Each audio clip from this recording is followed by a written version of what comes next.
Happy holidays, friends! Today I'm going to show you how to draw an adorable gingerbread girl. We're going to go over some basic drawing techniques used for drawing gingerbread figures so that you can draw whatever kind of gingerbread person you want to draw.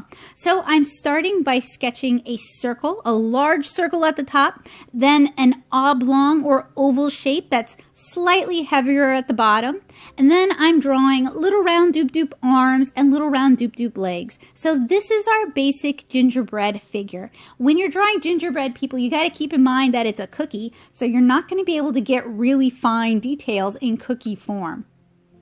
Now I'm just kind of tightening up the figure a little bit so that it's easier for you guys to see, and I'm also refining and cementing some of the details that I'm going to want to keep for the final gingerbread figure piece.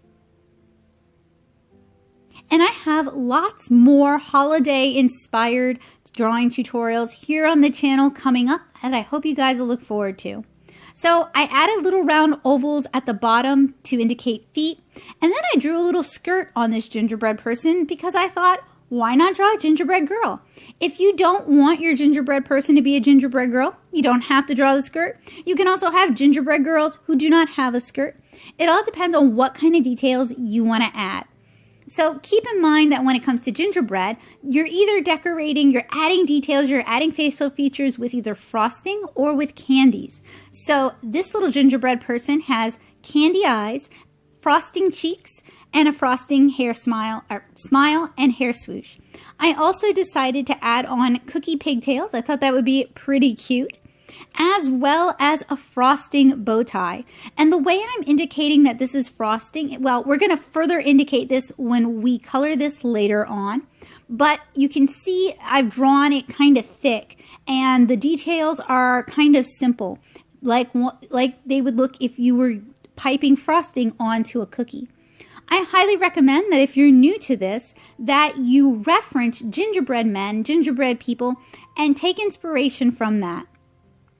So I added frosting scallops to her dress, as well as a frosting thumb on her hand, and candy buttons going down her dress, and little either frosting or candy beads around her wrist, just to add a little bit more personality and detail. You can really go as detailed or as simple as you want with your gingerbread person. So now that we have our gingerbread person drawn, I want to ink our gingerbread person. So I'm using Kuratake's Cambio Tambien brush pens. These are colorful pigment-based brush pens that are going to be alcohol marker and water safe. So I can color this with markers, I can color this with watercolor, I can color this with watercolor markers, and you guys will just have to stay tuned for the follow-up tutorial where we color this to find out how we're going to color our little gingerbread person. So brush pens, once you have the hang of them, are very easy to use, but they do take a little bit of practice, especially larger brush pens like these. So when I'm holding the brush pen, I'm trying not to be as heavy-handed as I normally am when I'm holding pencils. So I hold it in my hand lightly. The more pressure you apply to your brush pen when you're holding it against the paper, the larger or the wider line weight you're going to get. And usually, if you want to indicate that light is hitting an object, you would have your lighter, your thinner line weights at the top where the light would be hitting it, and your thicker line weights down at the bottom where it would be casting shadow. You can also use line weight to indicate what something is made of. Heavier objects are usually drawn with heavier line weights. Lighter objects like feathers are usually drawn with very delicate line weights. So one of the problems with the Cambio Tambien brush pens is that they do take a really long time to dry. So when inking this little gingerbread girl, I had a lot of colors bleeding into other colors. Now that doesn't bother me, but if you're using these brush pens, that's definitely something you want to keep in mind. And this is a good reminder to just kind of slow down and take your time when you're drawing and when you're inking.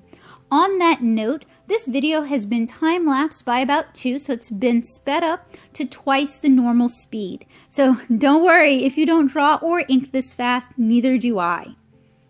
So I'm using different colors of brush pens to indicate the colors that these objects are going to be. So for example, she's probably going to have yellow hair, so I gave her a yellow, I inked her little hair swoosh with the Yellow Ochre Cambio Tambien. And I'm also going to use a gingerbread color for her main body, so the hair is going to stand out a little bit better. And I was kind of limited by what brush pen colors I had as well. You can choose whatever color you like for the hair. But since I wanted these details to kind of stand out, I'm using yellow ochre. And I use yellow ochre on her hands as well to ink her little thumbs.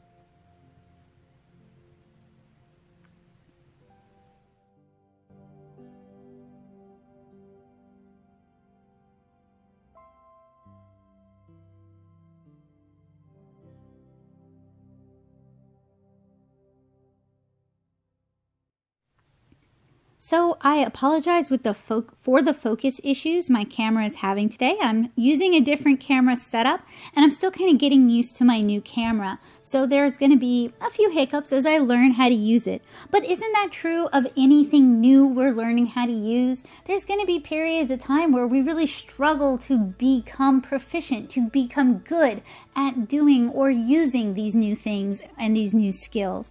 But you know, the more you use something, the better you get at it. Practice maybe doesn't make perfect, but it definitely brings improvement. And this is true for inking, this is true for drawing, it's true for imagining characters and developing worlds, just like it's true for recording tutorials.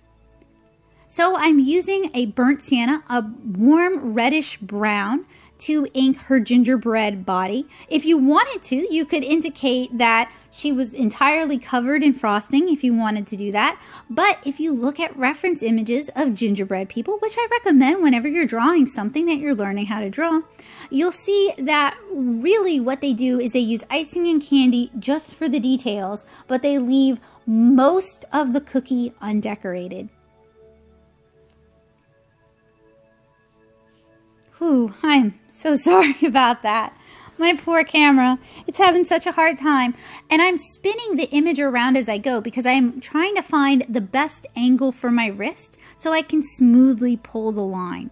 Keeping your art static while you ink is not only not good for your wrist, but it's unrealistic and it's something people mostly just do when they're recording so that it's easier to follow along the recording. Okay, so our gingerbread girl is inked. All we need to do next is color it. So I allowed the ink to cure for 24 hours before I erased the pencil lines. And I can't wait to color this with you guys. I hope you guys are looking forward to it. Have a wonderful day, guys. Bye.